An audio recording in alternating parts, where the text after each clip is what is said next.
Construire intelligemment pour consommer moins, une pratique qui va se démocratiser avec la RT 2012. Dès le 1er janvier 2013, une nouvelle réglementation thermique va régir le mode constructif des habitations.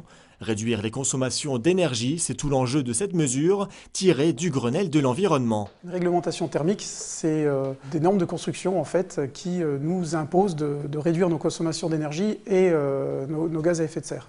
Le bâtiment est à lui seul responsable de 25% des émissions de gaz à effet de serre. La France, d'un point de vue européen, a des engagements à tenir à ce sujet, donc a imposé cette réglementation thermique 2012 à tous nos bâtiments, qui vont être effectivement moins consommateurs d'énergie. Et le fait que cette réglementation thermique soit contrôlée est un gage de qualité pour le client qui, lui, effectue sa construction. RT 1974, 1988, 2000, 2005, chaque réglementation thermique réduit davantage la consommation maximale des habitations. Cependant, aucun contrôle n'est actuellement effectué sur le terrain pour vérifier la conformité des travaux. La RT 2012 semble alors bien plus stricte, car dès le 1er janvier 2013, aucun faux pas ne sera toléré. Une des premières étapes se déroule avant même les premiers travaux, c'est la réalisation d'une étude thermique. Alors nous, on est quasiment au point de départ du projet, c'est-à-dire que le client a finalisé ses plans au travers d'un architecte ou d'un constructeur. On va définir l'ensemble du cahier des charges thermiques de la maison, les épaisseurs d'isolants, la résistance thermique des isolants, le mode de chauffage.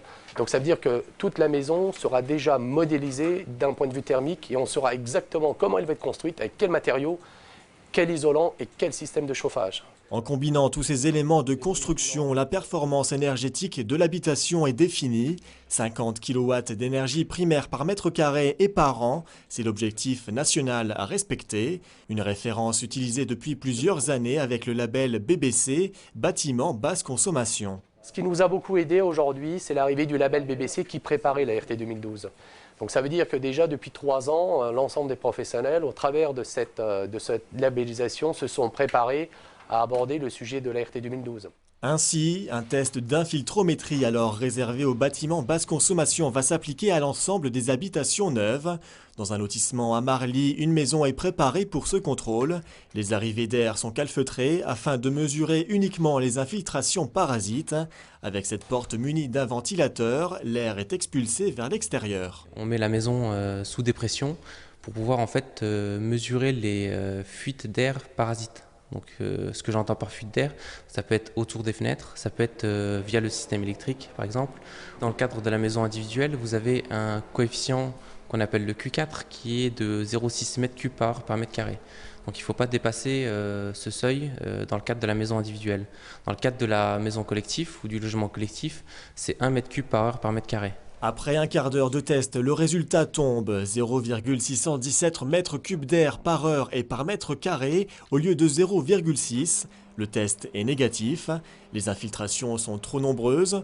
Pour le promoteur, c'est une mauvaise nouvelle, et tout cela à cause de spots qui n'ont pas été installés à temps. Puisqu'a priori le client devait poser des spots qu'il n'a pas réalisés, on vient de s'apercevoir qu'en faisant le test, en faisant comme si on avait des spots, on passe alors qu'à la base on ne pouvait pas passer avec toutes ces entrées d'air.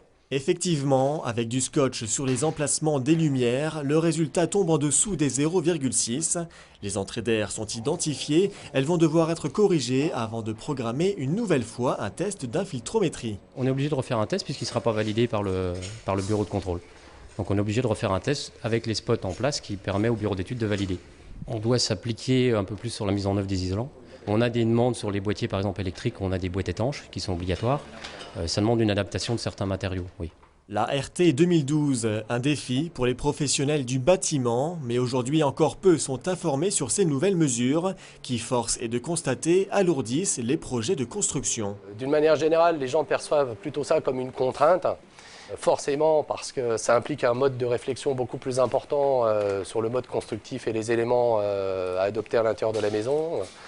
Mais quelque part, ce qu'il faut bien comprendre, c'est que la philosophie de toute cette réglementation thermique est là pour protéger le consommateur.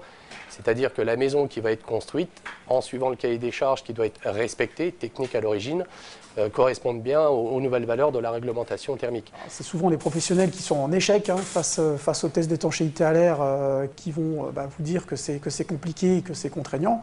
Par contre, des professionnels ayant déjà pour habitude de construire des maisons BBC, la RT 2012 est pour eux qu'une formalité. Si ce n'est que le côté administratif qui paraît un peu lourd, mais avec un bon accompagnement, passe très très bien. Ça fait maintenant 10 ans qu'on travaille en partenariat avec notre ingénieur thermicien. On suit constamment l'évolution au niveau thermique des pavillons. On trouve les solutions ensemble. Et moi, je revois derrière avec les artisans pour voir s'ils sont en mesure de suivre ou pas ce qu'on leur demande, quoi. Mais l'artisan doit suivre, il doit évoluer également. Il est comme nous, quoi. C'est pas la partie technique qui nous inquiète, c'est uniquement la partie budget qui va nous inquiéter. Ça, là-dessus, en pleine période de crise, c'est la grosse question. Boîtier étanche, isolation renforcée, surface vitrée plus importante, tous ces nouveaux matériaux et les différents tests ont un coût qui pourrait être un frein pour les particuliers forcés de revoir leur projet à la baisse. C'est ce qui est redouté par les promoteurs. On va voir les projets évoluer en surface à la baisse. Lorsqu'on a un projet de 140 m², un projet moyen à 140 m² habitables, on va retrouver un projet à 120 m², puisque le client donc, va réduire sa surface dans ce cas-là.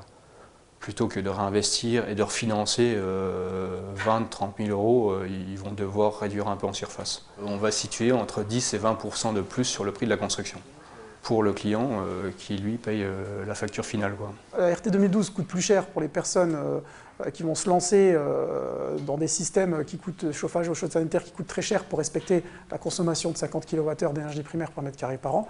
Par contre, ils vont complètement se détourner des systèmes qui ne sont pas chers du tout, qui est l'étanchéité à l'air, qui, elle, va permettre de faire gagner 5 à 10 kWh d'énergie primaire sur votre étiquette énergétique. Par contre, qui ne coûtera pas plus cher que ça, parce que c'est uniquement des soucis de respect de règles de l'art. Si vous avez des professionnels qui sont formés à poser les différents matériaux dans les règles de l'art, vous n'aurez aucun souci à être étanche à l'air, donc à respecter la RT 2012. 10 à 20% d'augmentation selon le promoteur, 5 à 7% selon le bureau d'études thermiques. Quoi qu'il en soit, cette RT 2012 aura un impact sur le coût du projet. Les différentes missions de contrôle sont évaluées à 2 000 €. Un impact toutefois vite absorbé avec les économies de chauffage qui seront réalisées.